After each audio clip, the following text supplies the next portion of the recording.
El deseado de todas las gentes. Capítulo 83. El viaje a Emaús. Este capítulo está basado en Lucas 24, versos 13 al 33. Hacia el atardecer del día de la resurrección, 2 de los discípulos se hallaban en camino a Emaús, pequeña ciudad situada a unos 12 kilómetros de Jerusalén. Estos discípulos no habían tenido un lugar eminente en la obra de Cristo, pero creían fervientemente en Él. Habían venido a la ciudad para observar la Pascua y se habían quedado muy perplejos por los acontecimientos recientes. Habían oído las nuevas de esa mañana de que el cuerpo de Cristo había sido sacado de la tumba y también el informe de las mujeres que habían visto a los ángeles y se habían encontrado con Jesús. Volvían ahora a su casa para meditar y orar. Proseguían tristemente su viaje vespertino, hablando de las escenas del juicio y de la crucifixión. Nunca antes habían estado tan descorazonados. Sin esperanza ni fe, caminaban en la sombra de la cruz. No habían progresado mucho en su viaje cuando se les unió un extraño, pero estaban tan absortos en su lobreguez y desaliento que no le observaron detenidamente. Continuaron su conversación, expresando los pensamientos de su corazón. Razonaban acerca de las lecciones que Cristo había dado, que no parecían poder comprender. Mientras hablaban de los sucesos que habían ocurrido, Jesús anhelaba consolarlos. Había visto su pesar, comprendía las ideas contradictorias, que dejando a su mente perpleja, los hacían pensar, ¿podía este hombre que se dejó humillar así ser el Cristo? Ya no podían dominar su pesar y lloraban. Jesús sabía que el corazón de ellos estaba vinculado con Él por el amor, y anhelaba enjugar sus lágrimas y llenarlos de gozo y alegría. Pero primero debía darles lecciones que nunca olvidarían. Y díjoles, ¿qué pláticas son estas que tratáis entre vosotros andando y estáis tristes? Y respondiendo el uno que se llamaba Cleofas le dijo, Tú solo peregrino eres en Jerusalén, ¿y no has sabido las cosas que en ella han acontecido en estos días? Ellos le hablaron del desencanto que habían sufrido respecto de su maestro, el cual fue varón profeta, poderoso en obra y en palabra, delante de Dios y de todo el pueblo. Pero los príncipes de los sacerdotes y nuestros príncipes dijeron, le entregaron a condenación de muerte y le crucificaron. Con corazón apesadumbrado y labios temblorosos añadieron, mas nosotros esperábamos que Él era el que había de redimir a Israel. Y ahora sobre todo esto, hoy es el tercer día que esto ha acontecido. Era extraño que los discípulos no recordasen las palabras de Cristo, ni comprendiesen que Él había predicho los acontecimientos que iban a suceder. No comprendía que tan exactamente como la primera parte de su revelación, se iba a cumplir la última, de que al tercer día resucitaría. Esta era la parte que debieran haber recordado. Los sacerdotes y príncipes no la habían olvidado. El día después de la preparación se juntaron los príncipes de los sacerdotes y los fariseos a Pilato, diciendo, Señor, nos acordamos que aquel engañador dijo, viviendo aún, después de 3 días resucitaré. Pero los discípulos no recordaban estas palabras. Entonces él les dijo, Oh insensatos y tardos de corazón para creer todo lo que los profetas han dicho. ¿No era necesario que el Cristo padeciera estas cosas y que entrara en su gloria? Los discípulos se preguntaban quién podía ser este extraño, que penetraba así hasta su misma alma, hablaba con tanto fervor, ternura y simpatía y alentaba tanta esperanza. Por primera vez desde la entrega de Cristo, empezaron a sentirse esperanzados. Con frecuencia miraban fervientemente a su compañero y pensaban que sus palabras eran exactamente las que Cristo habría hablado. Estaban llenos de asombro y su corazón palpitaba de gozosa expectativa.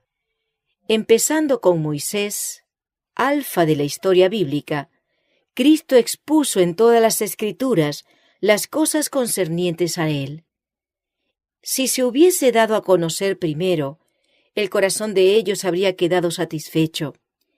En la plenitud de su gozo, no habrían deseado más, pero era necesario que comprendiesen el testimonio que le daban los símbolos y las profecías del Antiguo Testamento.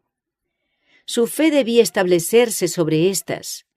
Cristo no realizó ningún milagro para convencerlos, sino que su primera obra consistió en explicar las Escrituras. Ellos habían considerado su muerte como la destrucción de todas sus esperanzas. Ahora les demostró por los profetas que era la evidencia más categórica para su fe. Al enseñar a estos discípulos, Jesús demostró la importancia del Antiguo Testamento como testimonio de su misión. Muchos de los que profesan ser cristianos ahora descartan el Antiguo Testamento y aseveran que ya no tiene utilidad. Pero tal no fue la enseñanza de Cristo. Tan altamente lo apreciaba que en una oportunidad dijo: «Si no oyen a Moisés y a los profetas, tampoco se persuadirán si alguno se levantare de los muertos». Es la voz de Cristo que habla por los patriarcas y los profetas desde los días de Adán hasta las escenas finales del tiempo. El Salvador se revela en el Antiguo Testamento tan claramente como en el Nuevo. Es la luz del pasado profético lo que presenta la vida de Cristo y las enseñanzas del Nuevo Testamento con claridad y belleza. Los milagros de Cristo son una prueba de su divinidad, pero una prueba aún más categórica de que Él es el Redentor del mundo se halla al comparar las profecías del Antiguo Testamento con la historia del Nuevo. Razonando sobre la base de la profecía, Cristo dio a sus discípulos una idea correcta de lo que había de ser en la humanidad. Su expectativa de un Mesías que había de asumir el trono y el poder real, de acuerdo con los deseos de los hombres, había sido engañosa. Les había impedido comprender correctamente su descenso de la posición más sublime a la más humilde que pudiese ocupar. Cristo deseaba que las ideas de sus discípulos fuesen puras y veraces en toda especificación. Debían comprender, en la medida de lo posible, la copa de sufrimiento que le había sido dada. Les demostró que el terrible conflicto que todavía no podían comprender era el cumplimiento del pacto hecho antes de la fundación del mundo. Cristo debía morir, como todo transgresor de la ley debe morir, si continúa en el pecado. Todo esto había de suceder, pero no terminaba en derrota, sino en una victoria gloriosa y eterna. Jesús les dijo que debía hacerse todo esfuerzo posible para salvar al mundo del pecado. Sus seguidores deberían vivir como Él había vivido y obrar como Él había obrado, esforzándose y perseverando. Así discurrió Cristo con sus discípulos, abriendo su entendimiento para que comprendiesen las Escrituras. Los discípulos estaban cansados, pero la conversación no decaía. De los labios del Salvador brotaban palabras de vida y seguridad. Pero los ojos de ellos estaban velados. Mientras Él les hablaba de la destrucción de Jerusalén, miraron con llanto la ciudad condenada. Pero pocos sospechaban quién era su compañero de viaje. No pensaban que el objeto de su conversación estaba andando a su lado, porque Cristo se refería a sí mismo como si fuese otra persona. Pensaban que era alguno de aquellos que habían asistido a la gran fiesta y volvía ahora a su casa. Andaba tan cuidadosamente como ellos sobre las toscas piedras, deteniéndose de vez en cuando para descansar un poco. Así prosiguieron por el camino montañoso, mientras andaba a su lado aquel que habría de asumir pronto su puesto a la diestra de Dios y poder decir: «Toda potestad me es dada en el cielo y en la tierra». Durante el viaje, el sol se había puesto, Y antes que los viajeros llegasen a su lugar de descanso, los labradores de los campos habían dejado su trabajo. Cuando los discípulos estaban por entrar en casa, el extraño pareció querer continuar su viaje. Pero los discípulos se sentían atraídos a él. En su alma tenían hambre de oír más de él. «Quédate con nosotros», dijeron. Como no parecía aceptar la invitación, insistieron diciendo: «Se hace tarde y el día ya ha declinado». Cristo accedió a este ruego y entró pues a estarse con ellos. Si los discípulos no hubiesen insistido en su invitación, no habrían sabido que su compañero de viaje era el Señor resucitado. Cristo no impone nunca su compañía a nadie. Se interesa en aquellos que le necesitan. Gustosamente entrará en el hogar más humilde y alegrará el corazón más sencillo.